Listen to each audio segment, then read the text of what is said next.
ফের অকাল মৃত্যু, ফের স্বজন হারানোর হাহাকার। তৃণমূল কংগ্রেসের আমলে আমরা একাধিক এরকম বিপর্যয়ের ঘটনা দেখেছি, যেখানে কখনো 14 জন মারা যেতে দেখেছি, যেখানে 27 জন মারা যেতে দেখেছি। এই কলকাতাকে মৃত্যুপুরীতে পরিণত করা তৃণমূল কংগ্রেস তার সমস্ত বিল্ডিং প্ল্যান এবং আন্ডার কনস্ট্রাকশন আমরা অডিট করাবো। ঘটনার কয়েক মিনিটের মধ্যে মুহুর্মুহুর আমরা মন্ত্রীদের আনাগোনা দেখেছি।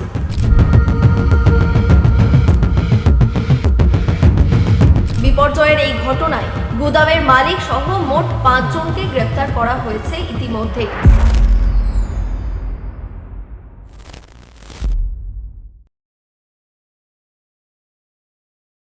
শহরের বুকে ফের মৃত্যু মিছিল, ফের অকাল মৃত্যু, ফের স্বজন হারানোর হাহাকার। তারাতলা এখন কার্যত একটি মৃত্যুপুরীতে পরিণত হয়েছে। বুধবার দুপুরে মাঝেরহাট ব্রিজ সংলগ্ন ট্রান্সপোর্ট ডিপোর কাছে যখন তাসের ঘরের মতো ভেঙে পড়েছিল নির্মীয়মান গোডাউনের ছাদ, সেখানে চাপা পড়ে গিয়েছিলেন প্রায় 40 থেকে 50 জন কর্মরত শ্রমিক। শেষ পাওয়া খবর অনুযায়ী এখনো পর্যন্ত 30 জনকে উদ্ধার করা গেলেও মৃত্যু হয়েছে 9 জনের এবং এখনো পর্যন্ত চলছে উদ্ধার কাজ। সাধারণ মানুষ থেকে শুরু করে প্রত্যেকেই একটা আশা রাখছেন, আশা করি এখনো পর্যন্ত সেখানে কোনো প্রাণের আশা আছে। সেখানে উপস্থিত আছেন এনডিআরএফ টিম, উদ্ধারকারী দল, দমকল কর্মী, রাজ্য পুলিশ থেকে শুরু করে প্রত্যেকেই। একটা কথা তো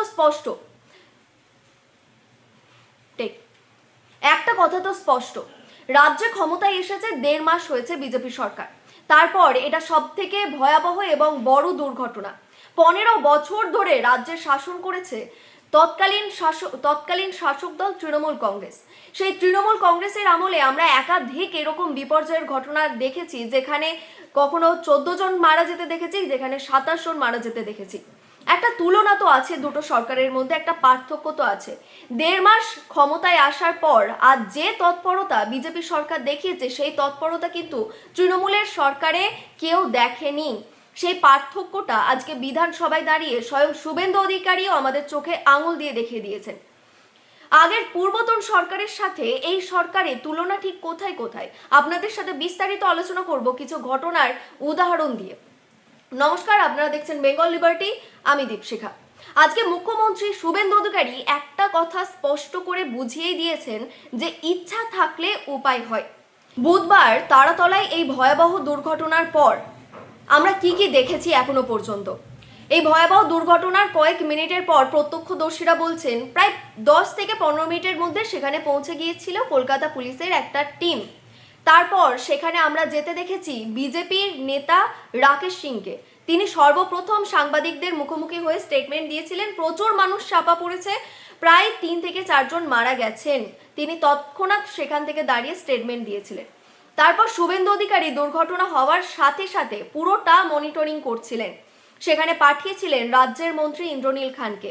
তার কিছুক্ষণের মধ্যেই সেখানে উপস্থিত হন পুরমন্ত্রী অগ্নিমিত্রা পাল, যিনি বুধবার রাত 2টো অবধি সেখানে থেকেছেন এবং উদ্ধার কার্যটা পুরোটা পরিচালনা করেছেন। আমরা সেখানে যাতে কোনো রকম হ্যাপাজার না হয় সেই জন্য কয়েক ঘন্টা পর সেখানে আমরা উপস্থিত হতে দেখেছি রাজ্যের মুখ্যমন্ত্রী শুভেন্দু অধিকারীকে। তার সাথে গিয়েছিলেন রাজ্যের মন্ত্রী তাপস রায় এবং একাধিক নেতা কর্মী আমলাকে আমরা সেখানে উপস্থিত হতে দেখেছি। কিন্তু সব থেকে নজর কাড়া যে বিষয়টা, সেটা হচ্ছে এনডিআরএফ টিম, আর্মি সেখানে উপস্থিত থেকে তৎপরতার সাথে সেখানে উদ্ধার কার্য চালায়, যে কারণে খুব তাড়াতাড়ি উদ্ধার কার্য সম্ভব হয়েছে বলে স্বয়ং মুখ্যমন্ত্রীও বলেছেন এবং বারংবার বুধবার থেকেই তিনি ধন্যবাদ জ্ঞাপন করে যাচ্ছেন এনডিআরএফ টিম থেকে শুরু করে কলকাতা পুলিশ, আর্মি, দমকল কর্মী, উদ্ধারকারী দল প্রত্যেককেই। সত্যি আমরা এই তৎপরতা বোধহয় আগামী 15 বছরে আমরা দেখতে পাইনি। এই একটা দুর্ঘটনার কয়েক মিনিটের মধ্যে, কয়েক ঘন্টার মধ্যে মুহুর্মুহুর মন্ত্রীদের আনাগোনা এবং সেখানে পরিচালনা করা, উদ্ধার কার্য পুরোটা সরেজমিনে প্রত্যক্ষ করা। মুখ্যমন্ত্রী শুভেন্দু অধিকারী আজকে বিধানসভায় দাঁড়িয়ে বেশ কিছু লাইন টেনে দিয়েছেন তার এবং পূর্বতন সরকার তৃণমূলের মধ্যে। তিনি ঠিক কি বললেন, তৃণমূলের আমলে কি হতো, গার্ডেন রিচের ঘটনা তিনি উত্থাপন করে কি বললেন, সেটা আগে আপনারা শুনুন।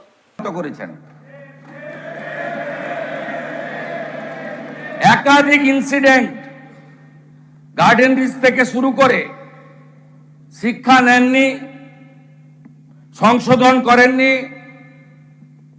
কোন উদ্ধার কার্যে এনডিআরএফ এবং আর্মিকে কোনোদিন ডাকেননি। গার্ডেন রিচের ধ্বংসস্তূপে আপনার জেলা মুর্শিদাবাদের যারা হাত খুলে মমতা ব্যানার্জিকে ভোট দেয় মুসলিম, তাদের 14 জন চাপা পড়ে মারা গেছিল, একজনকে উদ্ধার করতে পারেননি আপনারা জীবিত। আমরা এটা নিয়ে রাজনীতি করব না, কিন্তু কি করেছেন আপনারা? একটাকেও তো ছাড়ার কোনো সিন নেই। আপনার প্রাক্তন মেয়রের সই আছে এতে, কাউকে ছাড়া হবে না। আপনার ইঞ্জিনিয়ার যাদের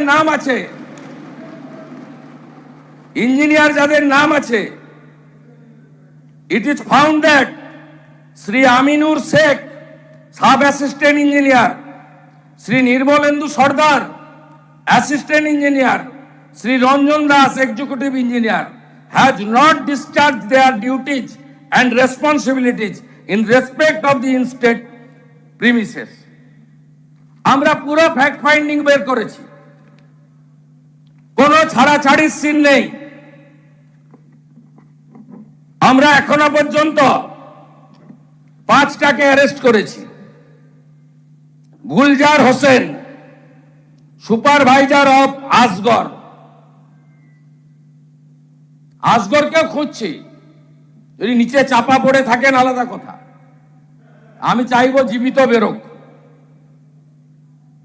কি করে এইসব লোক এই জায়গাগুলোতে ঢোকে বের করতে হবে। অ্যারেস্ট হয়েছে Gulzar Hossain, supervisor of Asgar, Kamal Samanta, iron structure fabricator, Shambhunath Behera, lessee of land, Dibakar Bhandari, labour supplier cum Trimex contractor, Abdul Hamid, broker for sanction plan for KMC. মুখ্যমন্ত্রী বিধানসভায় দাঁড়িয়ে তিনি উল্লেখ করেছেন মমতার আমলে অর্থাৎ তৃণমূলের আমলে এরকম একাধিক বেআইনি নির্মাণে মদত দেওয়া হয়েছে। তাই মুখ্যমন্ত্রী আজকে ঘোষণা করেছেন রাজারহাট থেকে বজবজ প্রতিটা এলাকায় অডিট হবে এবং 4 সপ্তাহ সমস্ত নির্মাণ কাজ বন্ধ থাকবে। তিনি কি বলেছেন এই সপক্ষে সেটাও একবার শুনে নেব। এরকম কত কাণ্ড করে রেখেছেন তার ঠিক নেই। কম্পেনসেশন ঘোষণা করেছি, এফআইআর অ্যারেস্ট বলেছি, আগামী দিনে কি হবে? আমরা 4 সপ্তাহ Kolkata municipal corporation, Rajarhat new town, Maheshtala, Budge Budge, Pujali, Bishnupur গ্রামীণ এলাকা, সাউথ 24, সোনারপুর, বারুইপুর পুর এলাকায় সমস্ত নির্মীয়মান কাজ জরুরি পরিষেবা ছাড়া আমরা বন্ধ রাখলাম। সমস্ত স্যাংশন প্ল্যান অডিট হবে। এই অডিট করার জন্য কমিটি তৈরি করে দেওয়া হচ্ছে। কমিটি হেড করবেন Rajesh Pandey IAS, additional chief secretary. কমিটিতে মেম্বার থাকবেন Shri Khalil Ahmed, IAS, additional chief secretary, Rajesh Kumar Sinha, principal secretary disaster management, Ajay Nanda, নগরপাল, স্মিতা পান্ডে, কমিশনার কাম প্রশাসক Kolkata corporation, Rachna Bhagat, secretary labour department, engineer in chief PWD, DG building KMC, DG fire and emergency services 1 representative, representative from RITES, representative from IRCON আর Kharagpur IIT. আমাদের Kharagpur IIT থেকে professor Damodar মাইতিকে head civil engineer IIT Kharagpur, তাকে nominated করেছেন director Kharagpur IIT, এবং রাইটস আমাদের consent দিয়েছেন। তারা যত বিল্ডিং প্ল্যান এই দুর্নীতিগ্রস্ত তৃণমূল কংগ্রেস অর্থের বিনিময়ে, কাটমানির বিনিময়ে, ব্রোকারদের দিয়ে এই কলকাতাকে মৃত্যুপুরীতে পরিণত করা তৃণমূল কংগ্রেস তার সমস্ত বিল্ডিং প্ল্যান এবং আন্ডার কনস্ট্রাকশন আমরা অডিট করাবো।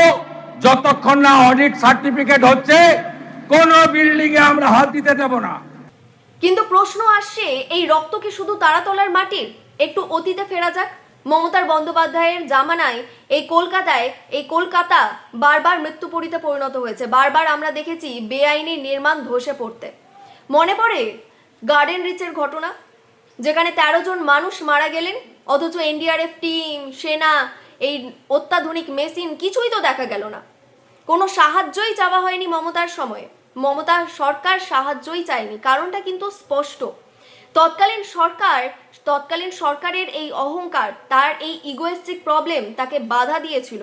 মানুষের জীবনটা তার কাছে ইম্পর্টেন্ট ছিল না, তার কাছে ইম্পর্টেন্ট ছিল ইগো। নিজেরা উদ্ধার করতে পারবেন বলেও সেখানে কিন্তু উদ্ধার করতে পারলেন না জীবিত অবস্থায় চাপা পড়ে যাওয়া সেই 13 জন মানুষকে। এই রাজনীতিটা, এই অহংকারটার কি নাম দেওয়া যায়? খুনি রাজনীতি।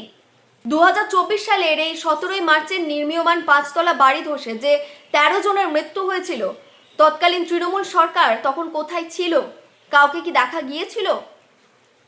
বলাই যেতে পারে তখন এই ঘটনার পর সাধারণ মানুষ কিন্তু আঙুল তুলেছিলেন।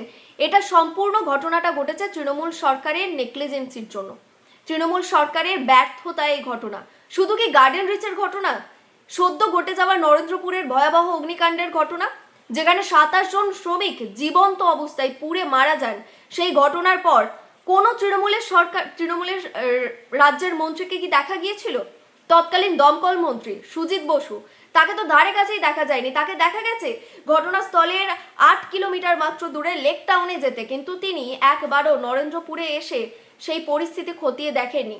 তিনি ঠান্ডা ঘরে বসে সাহায্যের কথা ঘোষণা করেছিলেন, কিন্তু দুর্ঘটনাস্থলে গিয়ে একবারও খতিয়ে দেখেননি কতজন মানুষ মারা গেলেন এবং যারা স্বজন হারালো তাদের কি অবস্থা।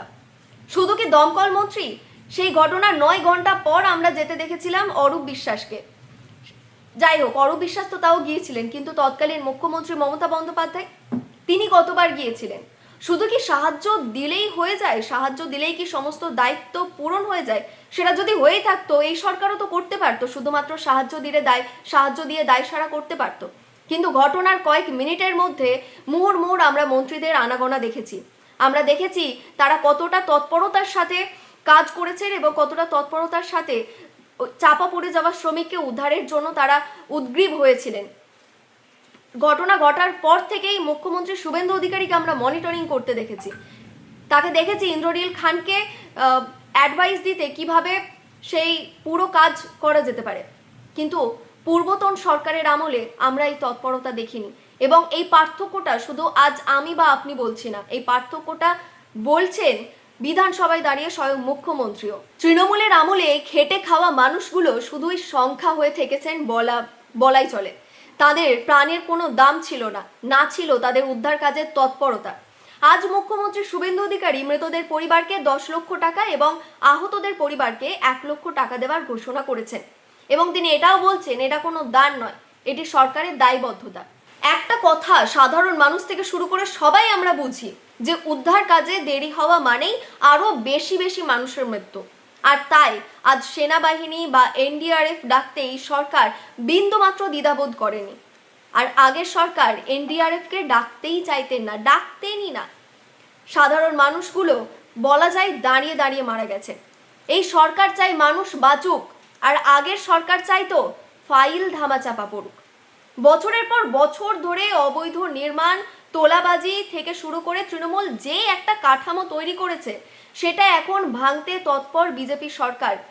বিধানসভায় দাঁড়িয়ে প্রত্যেকটা দিন শুভেন্দু অধিকারী একটাই কথা বলছেন, দুর্নীতিতে 0 টলারেন্স। আমরা ইতিহাসের সেই সন্ধিক্ষণে দাঁড়িয়ে আছি যেখানে বলাই যায় 15 বছর ধরে তৃণমূল যে তোলাবাজির রাজনীতি করেছে, যে দুর্নীতির রাজনীতি করেছে, যে অবৈধ নির্মাণের রাজনীতি করেছে, আমরা আশা রাখবো তারাতলার ঘটনা দেখার পর আমরা সকলেই আশা রাখবো বিজেপি সরকার জিরো টলারেন্স আনবেন। বিজেপি সরকার এই দুর্নীতির সরকারের কাজ সমস্ত ভেঙে গুড়িয়ে মুড়িয়ে দেবেন। তারাতলায় নির্মীয়মান গুদাম বিপর্যয়ের এই ঘটনায় গুদামের মালিক শম্ভুনাথ বেহরা সহ মোট 5 জনকে গ্রেফতার করা হয়েছে ইতিমধ্যেই।